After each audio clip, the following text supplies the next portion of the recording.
Pemirsa, sejumlah halte Transjakarta yang dibakar massa menolak Undang-Undang Cipta Kerja kemarin mulai dibersihkan. Tak hanya itu, pembatas jalan yang dirusak massa juga diperbaiki.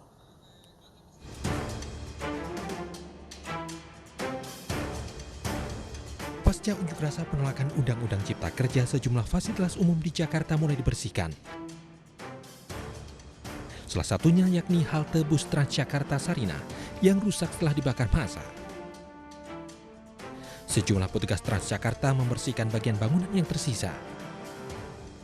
Halte bus Transjakarta Sarinah menjadi salah satu dari 18 halte Transjakarta yang dirusak massa menolak Undang-Undang Cipta Kerja pada 8 Oktober kemarin. Dalam unjuk rasa menolak Undang-Undang Cipta Kerja kemarin, sejumlah fasilitas lainnya juga dirusak, di antaranya pembatas jalan Transjakarta. Petugas Dinas Bina Marga memperbaiki pembatas jalan Transjakarta yang hancur dan rusak, mulai dari perempatan Harmoni hingga stasiun kota.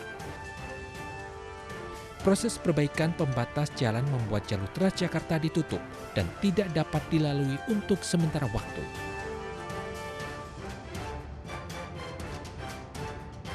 Selain sejumlah fasilitas umum, pos polisi Patung Kuda Jakarta Pusat juga dibakar massa saat unjuk rasa penolakan Undang-Undang Cipta Kerja. Pos polisi kini hangus usai dibakar massa. Pembakaran pos polisi terjadi Kamis sore saat terjadi bentrok antara massa dengan polisi. Dari Jakarta, tim liputan iNews melaporkan. Dan pemirsa, kondisi terkini dari lokasi unjuk rasa yang sempat diwarnai pembakaran halte bus Transjakarta kemarin, sudah ada rekan Nadia Valery langsung dari kawasan Bundaran HI Jakarta. Nadia, apakah halte yang terbakar kemarin sudah diperbaiki saat ini?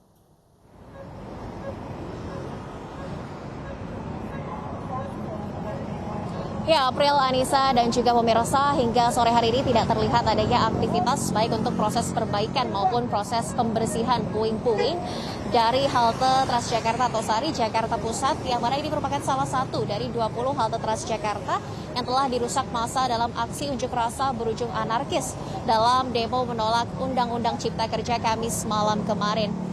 Sebelumnya, April, untuk aksi unjuk rasa ini memang dipicu oleh kekecewaan dan juga protes dari masyarakat karena Dewan Perwakilan Rakyat sudah resmi mengesahkan Undang-Undang Cipta Kerja, namun ini juga turut diperburuk dengan beredarnya beberapa poin dari Undang-Undang Cipta Kerja yang mana ini merupakan berita bohong ataupun hoax. Dan berikut 12 poin dari isi Undang-Undang Cipta Kerja yang merupakan berita hoax yang sudah ramai beredar di media sosial. Untuk poin pertama, yakni terkait dengan dihapuskannya uang pesangon. Fakta yang sebetulnya adalah pada Undang-Undang Cipta Kerja, yakni dalam bab 4 tentang ketenagakerjaan pasal 89, bahwasanya pengusaha diwajibkan untuk membayar uang pesangon ataupun uang penghargaan jika terjadi pemutusan hubungan kerja terhadap karyawan. Dan untuk poin kedua, yakni dihapuskannya upah minimum regional. Fakta dalam Undang-Undang Cipta Kerja terdapat dua hal yang mengatur hal ini. Yang untuk ayat pertama, bahwasanya gubernur diwajibkan untuk menentukan upah minimum, dan ayat kedua mengatur bahwasanya upah minimum sebagaimana yang diatur dalam ayat pertama merupakan upah minimum provinsi. Kemudian yang poin ketiga terkait dengan buruh yang dibayar sesuai dengan jam kerja.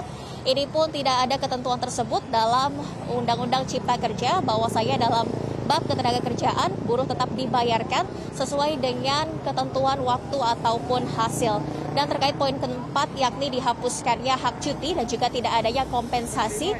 Fakta di Undang-Undang Cipta Kerja bahwasanya pengusaha diwajibkan untuk memberikan hak istirahat dan juga hak cuti paling sedikitnya 12 hari untuk karyawan yang sudah bekerja selama 12 bulan.